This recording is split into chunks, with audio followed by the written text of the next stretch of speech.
Alrighty, patch 5.6 is right around the corner. I know that many of you are very excited about it. Spotlight is Escoffier at the current point. We have her confirmation banner that has been posted, which is rather interesting and technically exceeded my expectation, especially when we just have a prediction banner for Escoffier the other day. And also I kind of forgot that Aoife was actually on her banners as well, which is why I didn't actually talk about Aoife on Escoffier banner prediction. But don't mind me too much about that, because we're going to be diving into the banner and providing my thoughts, and hopefully it will actually help you make the best decision. Escoffier is here and I know that many of you are excited for her. So if you're planning to swipe for pooling, then don't forget to check out Loot Bar. If you know me, I've been recommending you guys Loot Bar before, since you can always save almost a 23% on all of your top-ups, with over 100,000 orders and so many good reviews at this point. And by the way, this also applies to PS5 and Xbox user who can place orders through Loot Bar. You can be sure that Loot Bar is trustworthy. Here you can see my order receipts of all of my top-ups that I have done. So guys, be sure to check out Loot Bar through the link in my description, as it can be a great way for you to save your money, especially if you are topping up a large amount. Alright, first off, Escoffier, I'm pretty sure I've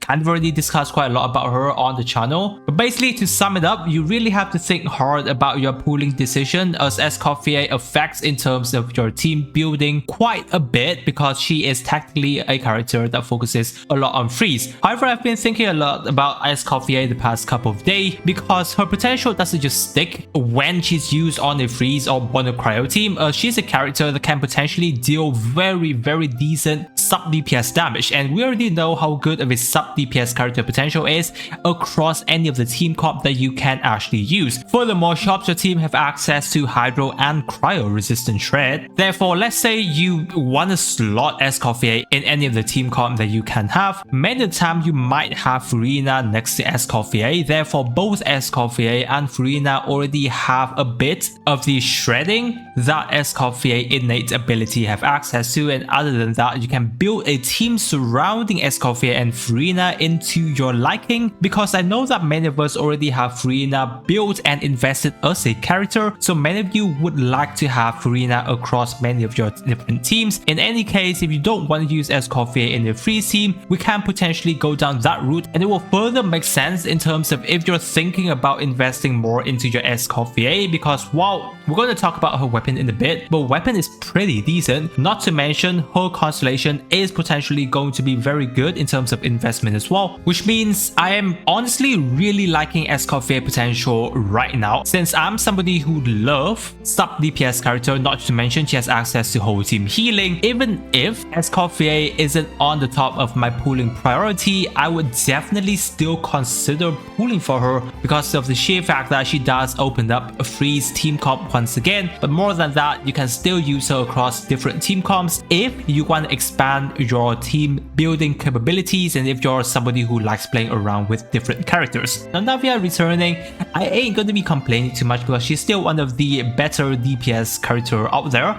Yeah, not only that, she is the best DPS Geo character that we've got, but her damage potential is still really good. Other things I like about Navia is that many of the other Geo characters tend to be stuck in more or less a mono Geo team comp, while Navia, even though she's a Geo DPS, she isn't really that much of a, you know, quote-unquote Geo DPS character, because she tends to love running alongside with different element character so that she can have that crystallize to charge up her shrapnel. If you're more of a player who doesn't have access to a lot of gems, and you're looking for a more versatile DPS character, then yes, I'd say Navia is going to be a character that can be rather flexible when it comes to going head-on with different enemies within the Abyss, for example, because there aren't too many enemies that are resisting Geo too much at the moment, which makes it something that you have to consider when you are looking into Navia, which leads us to the official banner of these two characters. And at this point in time, we know that there's going to be Layla, Auron, and Aoife, and I would just have to say that this is also one of the better 4-star banner that we have seen in a while. Now, I'm rather surprised that Auron is kind of back this early, but considering the fact that they are also trying to sell Aoife, then yeah, Auron technically makes sense to have Aoife here on the banner. Well, of course, we're going to be looking a lot more into Aoife whenever he is released, but I'm pretty sure Aoife himself is a pretty interesting 4-star character, especially when you have the ability to grab more constellation for a 4-star character. I think you're going to be opening him up in terms of team building, and for character damage wise, he potentially is going to do, you know, decent damage for you if you really want to look into building him as an Anemo DPS character. Auron is obviously always going to be one of the better electro off-field sub DPS character, whatever you want to call it, but the fact that he has access to Cinder City, definitely his value is always going to be there, and of course the more constellation you have for Auron, the better it is going to be. So Aoife and Auron is on the same banner, which is technically good. And other than that, we have Layla as well. While Layla has always been one of the better 4-star character, if I'm not mistaken, it's already been almost a year, so Layla being back is kind of nice, especially when she has one of the more decent constellation that we have access to. So obviously if you do pull for a constellation Layla, it is still going to be better than, you know, we have some of the worst 4-star character that could have been on the banner itself. So overall, a decent time for you to think about sniping the 4-star if you really want to. Obviously they aren't too important, but again, you know, trying to pull for the 5-star character of the choice is always going to be the more important thing, so do keep that in mind. Onto the weapon banner itself. We first have the Symphonist of Ascent. Really interesting weapon because it's literally a fog with a tiny pink wing next to it. It feels as if Escoffier is kind of like a devil holding a fork trying to stab you whenever you cook the wrong kind of food. So what her weapon basically does is you have a 66% crit damage, which is no one's ever going to be complaining about that. You also have a 12% attack increase extra with an additional 12% attack increase whenever you are off field. Whenever the character holding this weapon initiate healing, both the equipped character and the character that is healed gets a 32% attack increase, which is technically something that always going to be on whenever you are using on Escoffier, because you constantly heal your team. Other than that, you also have access to a bit of a whole team attack increase because of that 3 seconds,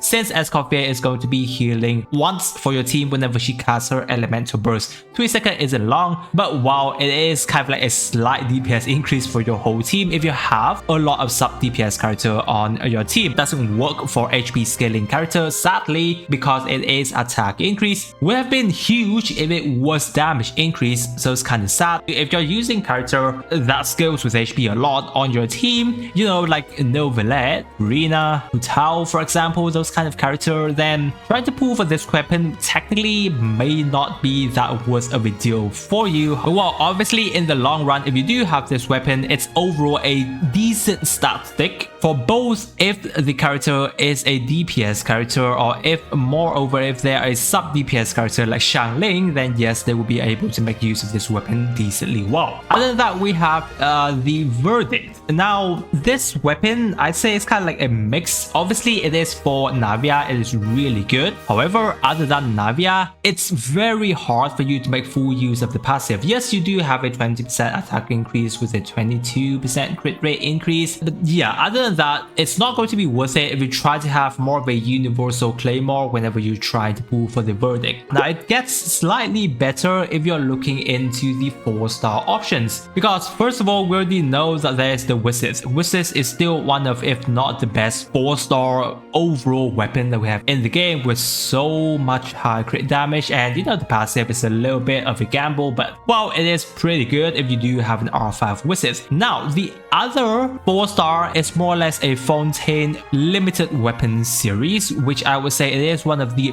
better limited weapon series that we have access to, because if we look into it, first off, we have the Prospector's Drill. It gives you attack increase for the secondary stats, but the passive is pretty decent as well, for you're technically going to be able to get roughly a 9% attack increase and a 21% all elemental damage bonus on AR1. Not to mention, if you potentially have more refinement and you go up to AR5, you're now getting 21% attack increase with a 39% all elemental damage bonus, which is basically one of the better limited 4-star poem out there for your DPS character. Same thing with the bow, because it is basically the same passive compared to the poem. Now it gets slightly different when it comes to the sword, because now you're getting HP increase, and other than that you're going to get a 40 EM increase and also a bit of energy hardcore regenerate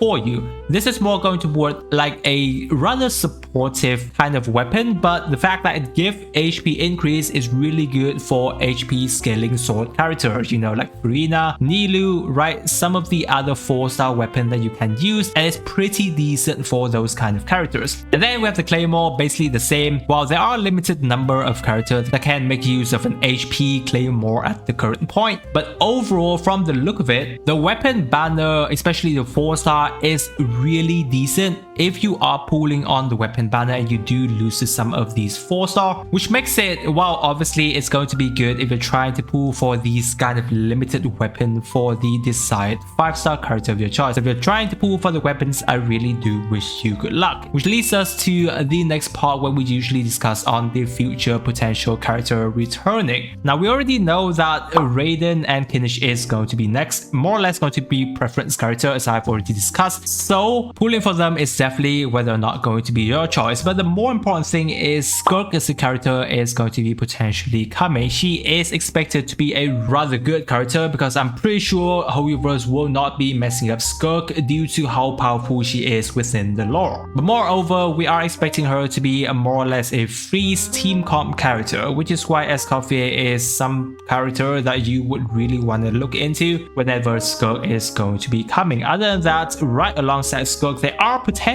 that Mavuika and Sitlali is technically going to be coming back. Well, hopefully those two characters aren't going to be coming back in one go within a single patch, because last time both Mavuika and Sitlali being right next together is like one of the worst things that we can have already, as both of those characters are really good. So if they do come back, hopefully maybe Sitlali is going to be coming back first before Mavuika, because I know how many of us would love to pull Skirk at that point. But obviously those two characters are going to be coming back quite soon. So if you're thinking about saving up your Primo gems, yeah, consider hard whenever you are deciding to pull. Now overall, even though those characters are some of the best characters that we have access to, especially Mavuika, again, pulling for a character is still going to be a preference character of your choice. So do make sure that you really like the character gameplay first before you ever decide to go into it. Especially, you know, Mavuika, for example, many of you may not like her gameplay, you know, of being on a motorcycle. So do make that a huge consideration on your part as well before you actually commit to a character, because we already know that, you know, technically newer character that is going down the line, yeah, they are slightly going to be the better that has already been released like a year or two ago. So trying to go toward the meta isn't always going to be the solution on your case, which is why we're always having these kind of videos to hopefully help you out. So guys, if you do have any questions, leave down in the comment section. I or some other lovely Genshin Impact player will get to you there. If you're trying to save up your Primo gems, yet you're still feeling that you're lacking into it and you're thinking about swiping, then don't forget to check out Loot Bar, as I'm sure they will be very helpful to you. If you're new to the channel, guys, don't forget to subscribe to not miss out on my future Genshin Impact videos. I really appreciate you guys staying with me to this part of the video, and with that, I wish you a super day, and I'll catch you on my next video.